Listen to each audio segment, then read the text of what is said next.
Pernah nggak sih kamu ngerasa kalau belajar grammar bahasa Inggris itu, susah banget, kaku, dan jujur aja bosenin? Kamu mungkin sering mikir, ngapain sih ribet-ribet sama grammar? Yang penting kan ngomong aja dulu, nanti juga lancar. Nah, ini dia. Pertanyaan sejuta umat kan? Grammar dulu atau ngomong dulu? Kayaknya hampir semua orang yang belajar bahasa Inggris pernah galau soal ini. Dan ini wajar banget kok. Oke. Coba deh kita ubah cara pandangnya. Gimana kalau kita nggak ngelihat grammar sebagai tembok aturan yang kaku dan ngalangin kamu, tapi anggap aja grammar itu kayak blueprint atau cetak biru pas kita mau bangun rumah. Fondasi yang bikin rumah bahasa kamu itu kokoh, kuat, dan gak gampang ambruk. Jadi, grammar itu sebenarnya apaan sih?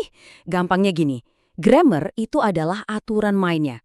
Aturan yang memastikan semua yang kamu omongin dan tulis itu jelas, pesannya nyampe, dan gak bikin orang lain bingung atau salah paham.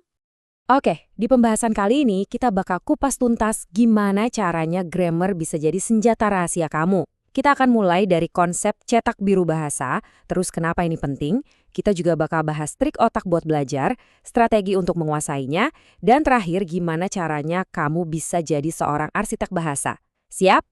Yuk kita langsung masuk ke bagian pertama. Mengapa cetak biru ini penting? Emangnya apa sih untungnya jago grammar di dunia nyata? Kenapa kita harus peduli? Paling nggak ada 4 keuntungan besar kalau grammar kamu bagus. Pertama, komunikasi jadi super jelas. Kedua, kredibilitas dan profesionalisme kamu bakal naik drastis. Ketiga, ini bisa jadi alat bantu rahasia pas lagi dengerin dan baca. Dan yang paling penting, kepercayaan diri kamu bakal kokoh banget. Oke, kita bahas yang pertama ya, komunikasi yang jelas. Dengan grammar yang pas, pesan yang mau kamu sampaikan itu bakal diterima persis seperti maksud kamu. Nggak ada salah tangkap. Soalnya, salah sedikit aja, kayak salah pakai tenses, artinya bisa jadi beda jauh loh. Nah, ini contoh yang sering banget kita temuin. The team are winning. Kedengarannya agak aneh kan?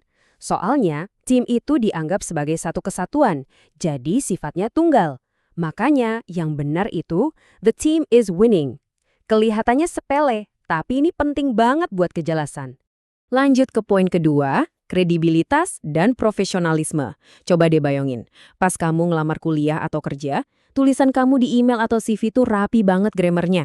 Wah, itu otomatis bikin kamu kelihatan lebih teredukasi, lebih teliti, dan lebih kompeten. Kesan pertama yang kuat banget. Oke, tapi pertanyaannya, gimana cara belajarnya biar nggak bosenin? Nah, ini dia bagian serunya.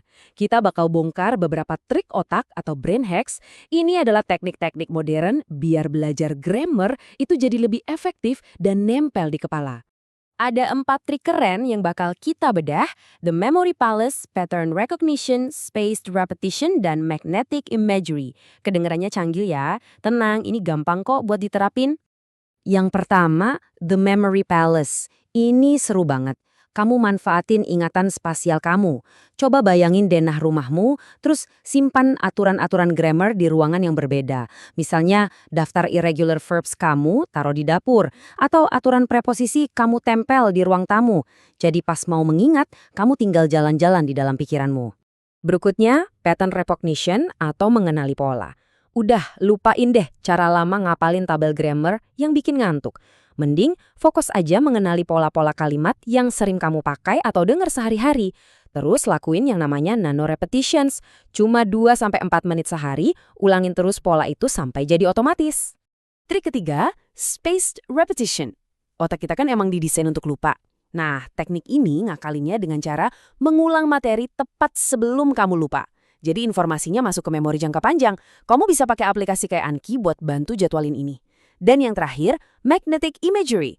Ini soal bikin gambaran mental yang aneh atau lucu buat sebuah aturan, biar lebih nempel di otak. Oke, udah tahu trik buat ngapalin, sekarang gimana cara mempraktekannya? Di bagian ini, kita bakal bahas strategi biar kamu bisa benar-benar menguasai dan menggunakan grammar dalam kehidupan nyata. Ada 3 strategi aktif yang bisa kamu coba. Pertama, the Big Five integration, yaitu menggabungkan grammar ke dalam semua aktivitas berbahasa. Kedua, ada self-transcription atau transkripsi diri. Dan yang ketiga, comparative analysis atau analisis perbandingan. Coba deh metode self-transcription ini. Gampang banget. Pertama, rekam suara kamu pas lagi ngomong bahasa Inggris. Kedua, ketik ulang semua yang kamu bilang, kata per kata, termasuk semua salahnya dan jeda atau Nah, yang terakhir, edit dan perbaiki tulisan kamu itu. Ini super efektif buat melatih mata editor di dalam diri kamu. Strategi berikutnya, comparative analysis. Jangan lupain senjata rahasia kamu, bahasa Indonesia. Yup, dengan membandingkan struktur bahasa Inggris dan bahasa Indonesia, kamu jadi bisa lebih fokus belajar di bagian-bagian yang paling beda dan paling menantang. Coba deh lihat tabel ini. Kelihatan kan? Pola kalimat dasar kita tuh ternyata mirip banget. Subjek, predikat, objek. Jadi bagian itu aman. Nah, energi kamu bisa difokuskan ke perbedaannya. Contohnya apa? Yaitu tenses, bentuk jamak yang pakai akhiran s kayak books, dan penggunaan artikel seperti a, and, dan the. 3 hal ini nih yang nggak ada di bahasa Indonesia.